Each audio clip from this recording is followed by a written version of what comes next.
Does a part of you feel like you'll be happy when you get the relationship? Does a part of you feel that emptiness and feel like when you get the partner, when you get in the relationship, you'll feel loved and you'll feel whole and complete?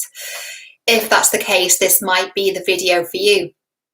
If we haven't met before, I'm Cheryl Muir. I'm a relationship expert and I help driven men and women overcome dating drama and really find freedom from the thoughts of dating drama and the thoughts of that other person, which can be really, really consuming. So if you haven't met me before, hello. And if you're a regular here, then welcome back. So what we're talking about today is how to feel loved when you are single.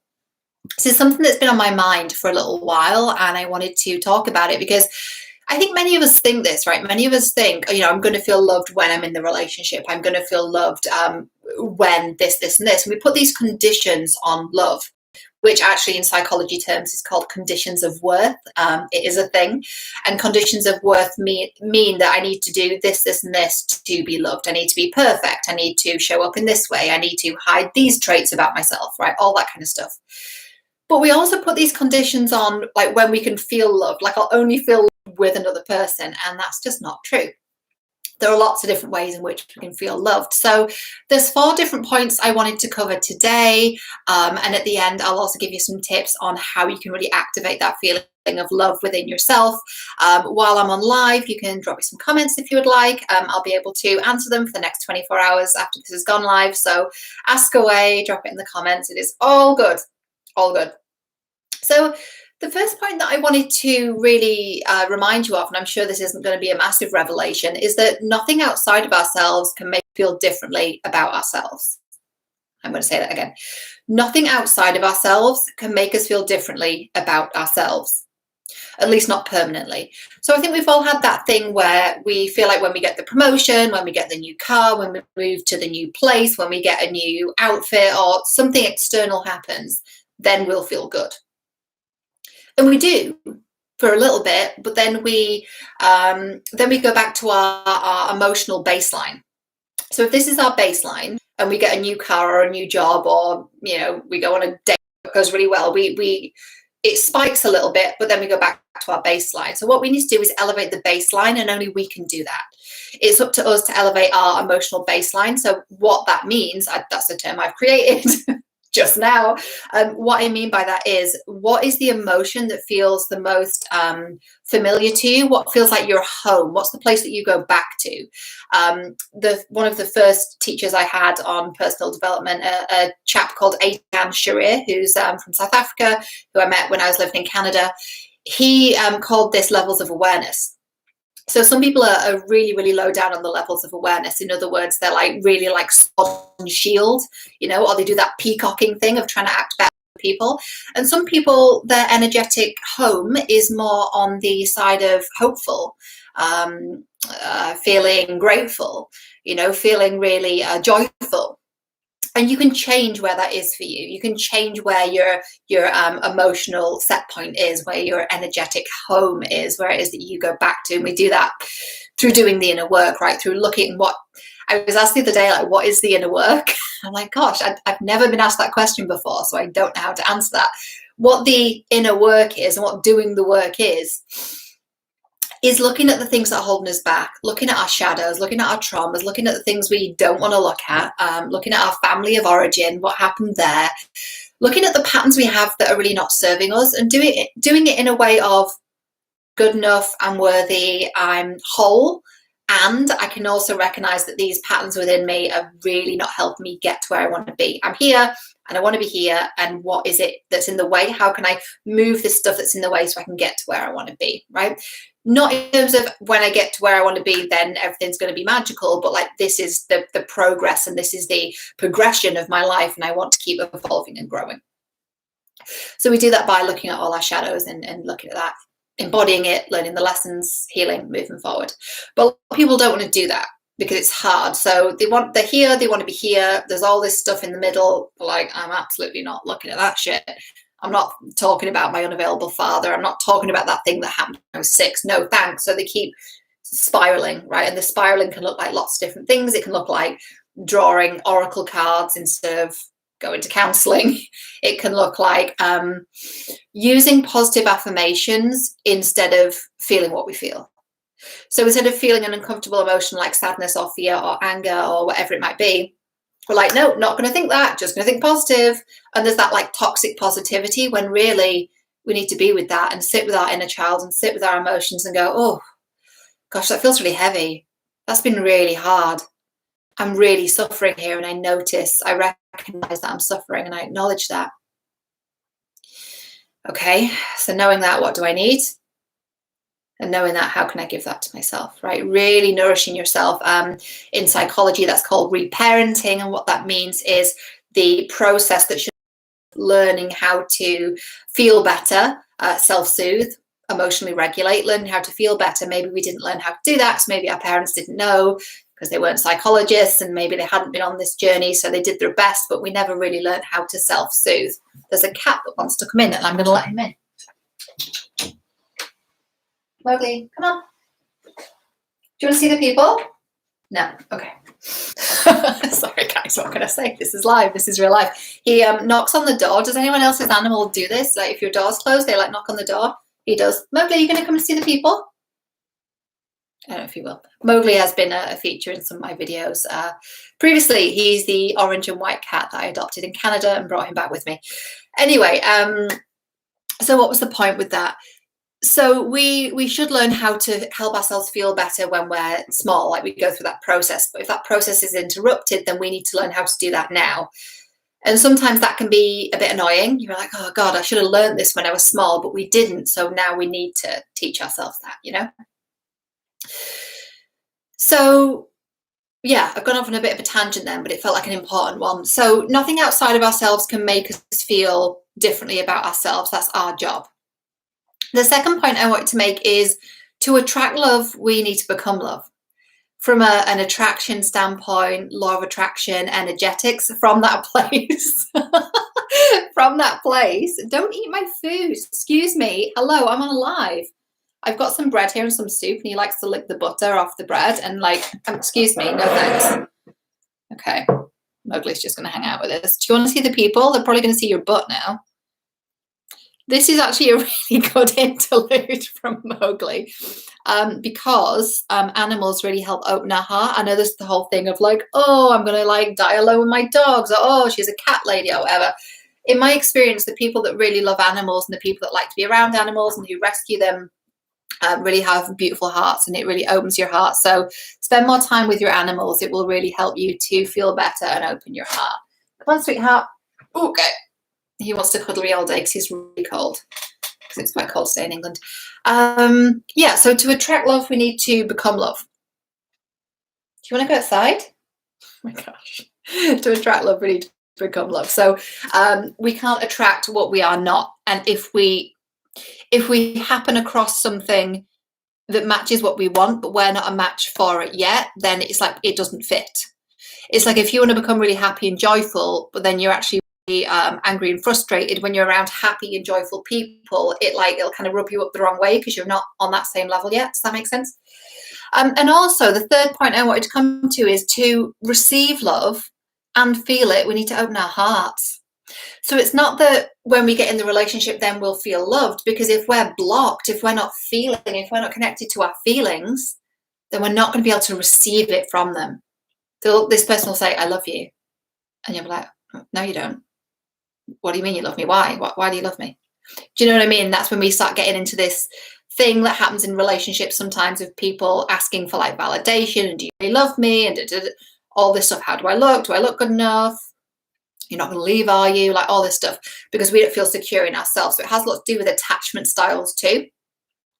I don't really teach on attachment styles. I have my own model called the dating drama archetypes. I'll link that in the description and also up top as well on the replay, because it's really important we understand what our patterns are. Because if our pattern is pushing someone away, we need to sort that out. Otherwise, when we meet the ideal person, we'll fuck it up for ourselves because our old patterns will get in the way, right?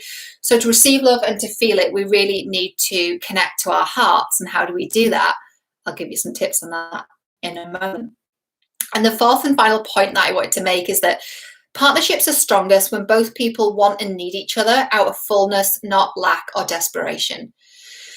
Is it true, though, that some people meet each other and they're both in a very wounded place and they stay together for a long time? Yeah, absolutely. I've totally seen that. Does that mean it's healthy? No. And does that mean you want it and you want to model it? No, it doesn't. So when I've seen people create really beautiful partnerships, it's usually because they are both coming from this place of, I'm whole and complete on my own. I have a full life. I have lots of things going on in my life. I have hobbies. I have friends. I have a thriving career. I'm very passionate and I feel great. And when you come into my life, I'm going to create space for you because you're important to me. I'm not going to do that thing people do where they're like, oh, I'm too busy. No, I'm going to create space for you, but my life's actually already really full. Right? And you're a beautiful addition to that. And I want our lives to start to overlap, kind of like a Venn diagram. Where does it overlap? How can we create that overlap? And you've got a full life and you've got interest and a career and all of this. So how do we marry that together? Not, oh, we both have nothing. Let's just like both bathe in our own wounds and unhealed traumas. Like that's not the healthiest, right? So those 4 points again, nothing outside of ourselves can make us feel differently about ourselves. That's our job, right? So we need to elevate our emotional set point. And that's our job to do that. The second thing is to attract love, we need to become love. So from an energetic standpoint, if we want to attract a really healthy love, we need to become a really emotionally healthy person and be on that vibration and have that coding and that skill set energetically and practically. The third point is to receive love and feel it, we need to open our hearts, right? So we're not going to be able to receive that love from that person if we haven't unlocked all the stuff around our hearts. There's that really famous Rumi quote, your task is not to seek for love, but to remove the barriers that you've built against it. It's that kind of thing, right? And the fourth thing is that partnerships are strongest when both people want and need each other out of fullness and a desire to build partnership and to share a life with someone, not out of that lack or desperation. So all that being said, how do we feel that love? We learn how to self-generate.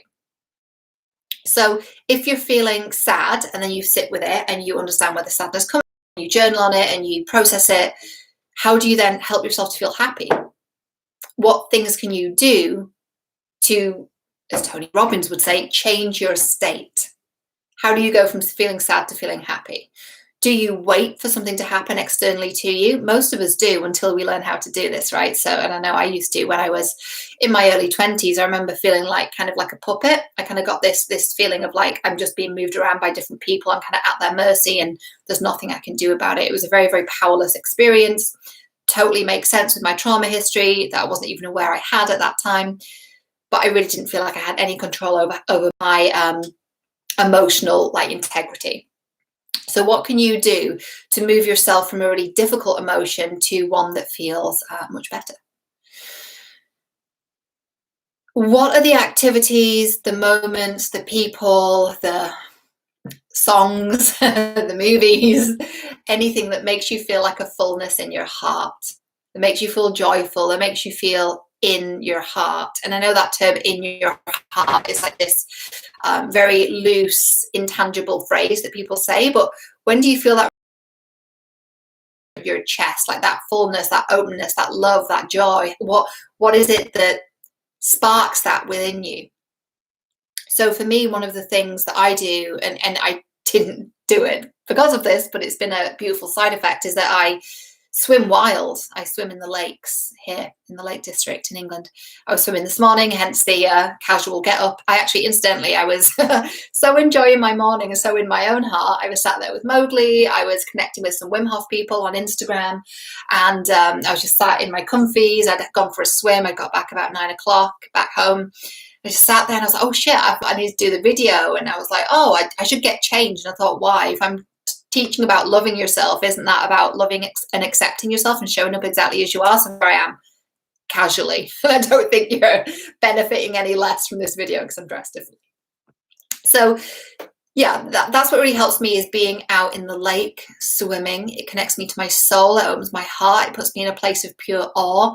And yes, I'm very, very fortunate and very privileged to live in a national park. Not everyone does. I understand that.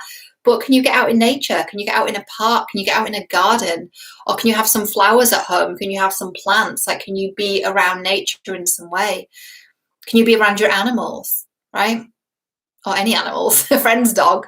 If someone's got a puppy, go see him. The puppy's going to open your heart.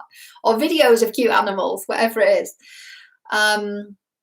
A song that makes you just feel really joyful and really like, really yummy, right?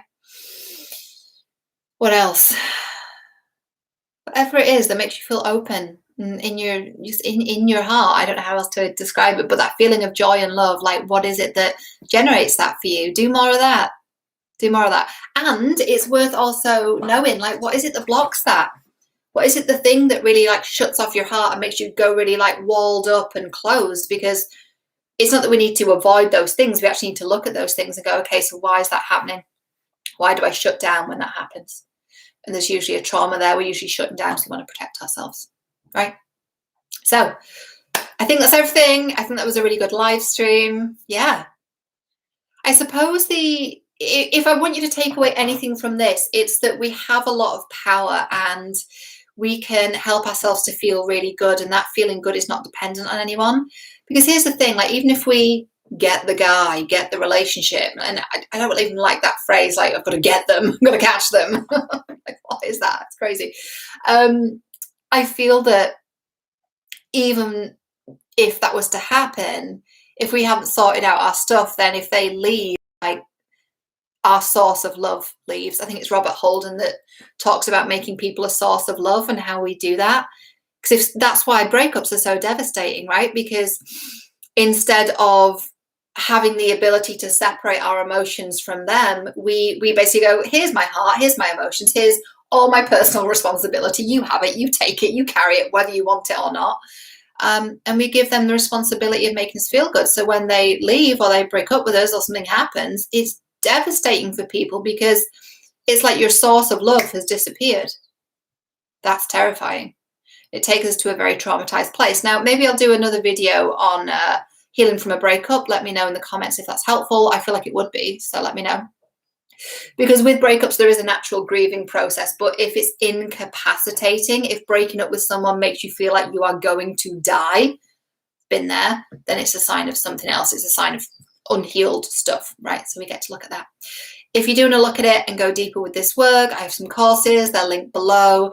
I also have private coaching. You can apply to work with me privately, or you can enroll in a course where you get access right away. There's a ton of different courses that help you with lots of different things: loving yourself, overcoming dating drama, becoming the person you're here to be, stop waiting for the person, start living your life, build a really full life. All of the stuff we've talked about today is in my courses, and that's down below.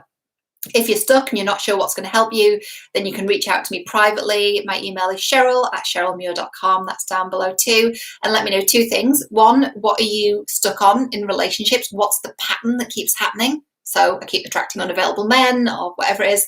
And then second, what is it you want to be experiencing in love? Well, you know what, Cheryl? I don't want to be in a relationship. I just want to be free from this cycle. Perfect. So here's some courses that might be best for you. So let me know. There's two things. What's the pattern and what you've stuck at in your relationships, and then where do you want to be? And I'll say, okay, these are the courses that help with that, and I'll leave it to you. We'll find something that meets your needs and fits your budget. Thank you for being here. I love you. I'm so grateful for you. I feel it in my feels. I feel it right here in my meow meow. You know that meme where there's a cat and it goes, oh, it hurts right here in my meow meow. There you go. I love a meme. I love a cat. I don't know what to tell you. I love you guys. I'm really grateful for you. If you want more from me, subscribe, ring the bell, because if you don't, you'll never see a video from me again. I subscribe to people I like and I never see their content. Then I ring the bell and then I get the video. I'm like, oh, I understand. So subscribe, ring the bell. You can also find me on the Instagram machine. I'm Cheryl J. Muir there. I love you. You're doing a beautiful job. You're doing great. I know this can feel heavy sometimes, but it doesn't need to. You're going to get there. I promise. Mwah. Sending you love. Have a beautiful day. Bye.